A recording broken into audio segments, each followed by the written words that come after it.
Untuk Kang Asik mendapatkan penghasilan per bulan 50.000 saja susahnya setengah mati, teman-teman. Bayangkan gondoknya hati Kang Asik waktu itu untuk membuat channel video panjang dan video short. Lebih bagusnya harus dipisahkan. Assalamualaikum warahmatullahi wabarakatuh. Berjumpa kembali dengan Kang Asik, channelnya sahabat YouTuber pemula. Bersama Kang Asik, pokoknya apapun dan bagaimanapun keadaannya ya sudahlah, kita asikin saja. Tanpa basa-basi, pernah nggak sih kalau teman-teman sebagai YouTuber pemula dibikin galau setelah sekian lama berjuang membangun channel di platform YouTube, tapi hasilnya semakin membingungkan? Misalnya nih ya, sebenarnya sebagai YouTuber pemula itu harus bikin video panjang atau harus bikin video short? Ataukah demi cepatnya pencapaian subscriber dan jam tayang itu kita ini harus bikin keduanya? Nah, ini kadang-kadang jadi dilema ya buat teman-teman, buat Kang Asik juga, khususnya YouTuber pemula. Kebingungan dan kejenuhan ini biasanya suka datang ya teman-teman. Ini kalau Kang Asik ya, pada waktu benar-benar sudah sangat jenuh dengan perjalanan dan perjuangan kita yang begitu-begitu saja, khususnya bagi yang belum monetisasi dan channelnya selalu jalan di tempat. Padahal kita itu sudah setengah mati berjuang dan membuat konten video itu rasanya sudah sesuai arahan pada data analitik di YouTube Studio kita. Kalau kita pernah sama-sama bingung, bagaimana kalau bersama Kang Asik kita diskusi saja di halaman berikutnya.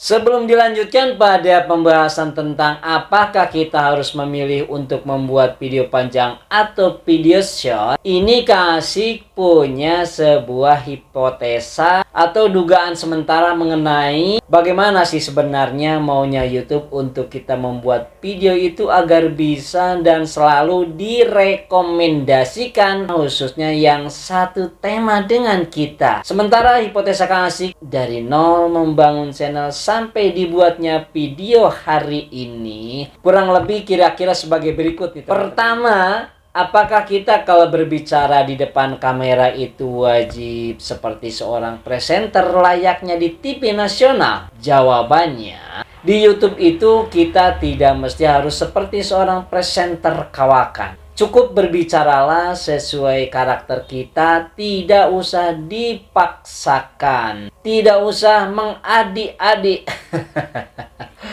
Yang penting bicaranya jelas, simpel dan mudah dimengerti. Itu sih kalau kata Kang Asik. Bicarakanlah apa adanya, justru malah dengan apa adanya real ini ya. Kadang-kadang penonton lebih sukai keadaan seperti itu. Jadi kalau kata Kang Asik, ya sudahlah, kita santai saja. Kang Asik yakini semua teman-teman insya Allah akan bisa, akan mampu. Asal itu tadi, kunci utamanya adalah kita harus percaya diri. Kemudian yang keduanya teman-teman, apakah untuk editing video kita harus punya kemampuan yang tinggi dengan hasil editan video misalnya yang transisinya eksklusif atau mewah, yang pencahayaannya maksimal, yang audionya dengan tune control yang sempurna? Jawabannya, untuk YouTuber pemula itu semua jangan dipaksakan teman-teman. Apalagi untuk teman-teman yang belum monetisasi. Hal ini jangan dijadikan pemikiran yang berlebihan. Jangan didramatisir dalam hati kita. Itu nanti akan menghambat kreativitas kita. Karena proses mengenai editing dan propertinya itu memerlukan biaya dan waktu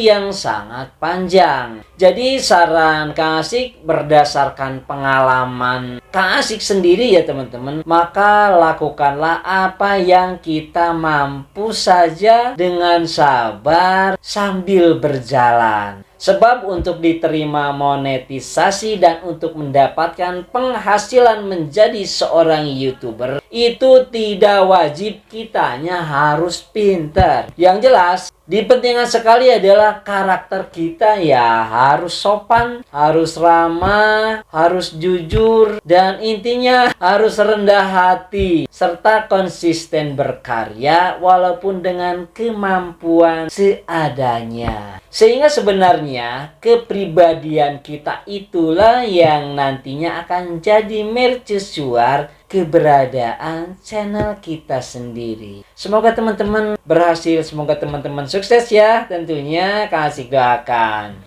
Jadi itulah kira-kira sebagai gambaran sederhana dari Kang Asik untuk teman-teman semua yang masih ingin terus berjuang di platform YouTube. Jangan berkecil hati manakala teman-teman masih ada yang belum monetisasi. Mengapa demikian? Karena hari ini perlu Kang Asik sampaikan kepada teman-teman semua sebagai sahabat YouTuber Kang Asik bahwa jangan dikira dengan setelah kita monetisasi itu selalu lebih indah dan lebih beruntung dari sebelum monetisasi. Kang Asik kasih tahu nih ya, salah satu keadaannya setelah Kang Asik dimonetisasi. Contohnya, perlu teman-teman ketahui, dahulu Kang Asik sebelum dimonetisasi itu sangat mendambakan penambahan subscriber dan jam tayang yang cepat karena mengejar limit waktu atau batas waktu 360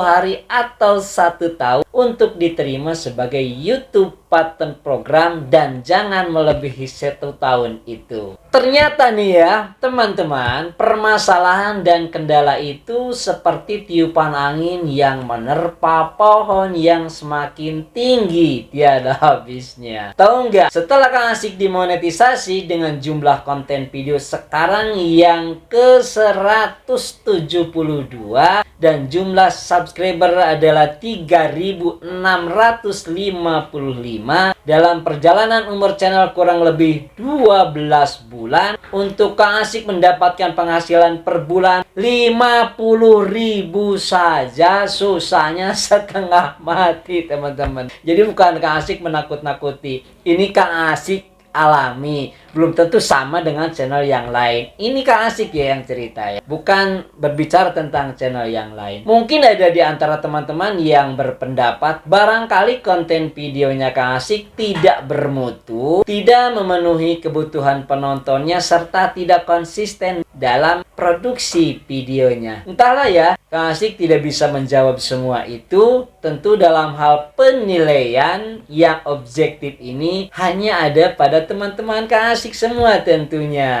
Karena baik dan benar, berkualitas ataupun tidak, channel kita yang menilai itu harus orang lain. Kan seperti itu. Aduh ngemeng-ngemeng, maaf nih ya teman-teman. Kang Asik hampir lupa ya. Tadi berjanji akan menyampaikan pengalaman tentang video panjang atau video short yang harus kita kembangkan di dalam channel kita itu. Nah itu sebenarnya sih relatif jawabannya, tentu tergantung kepada pengalaman kita masing-masing. Jadi balik lagi. Maka untuk itu saat ini mohon izin dengan segala kerendahan hati, Kang Asik akan menyampaikan sedikit tentang pengalaman dalam menanggapi tentang potensi membangun video panjang dan video short. Insya Allah ini akan sangat bermanfaat untuk teman-teman karena ini adalah pengalaman nyata yang Kang Asik alami. Dahulu Kang Asik mempunyai 2 buah video short ya ceritanya teman-teman. Akan tetapi sekarang sudah dihapus, padahal masing-masing video short Kang Asik waktu itu sudah memiliki viewer di atas 300 sebetulnya. Apa yang terjadi setelah dihapus? Yang terjadi adalah hilangnya subscriber secara beruntun teman-teman. Tiap hari antara waktu itu 10 sampai dengan 15 selama kurang lebih 1 bulan. Bayangkan lama sekali. Demikian pula dengan jam tayangnya, sama ya, hilang. Juntai ratusan jam raib, entah kemana jam tayang Kang Asik. Mana waktu itu Kang Asik hanya butuh beberapa belas jam lagi ya untuk daftar monetisasi. Kebayangkan gimana stres dan gondoknya hati Kang Asik waktu itu. Dengan kejadian yang Kang Asik alami mengenai fenomena video panjang dan video short saat itu, maka inilah ada 2 poin yang harus teman-teman sikapi agar tidak terjadi hal yang serupa dengan channel Kang Asik. Antara lain adalah yang 2 poin itu mengenai, pertama adalah penanganannya, kemudian tentu pesan sederhana dari Kang Asik untuk teman-teman semua. Baiklah teman-teman, kita lanjutkan ya untuk penanganannya nih ya. Yang pertama, jaga mental dengan cara bersabar dan terus selalu berkomunikasi dengan teman-teman seperjuangan di komunitas YouTube yang teman-teman ketahui, yang teman-teman singgahi. Pokoknya kita wajib punya teman untuk saling berbagi, ya minimal di kolom komentar lah. Hal penting pula untuk selalu terus belajar, jangan berhenti mengenai studi kasus dan permasalahan dengan apa yang terjadi pada channel kita. Jangan diam, nantinya kita malah tambah stres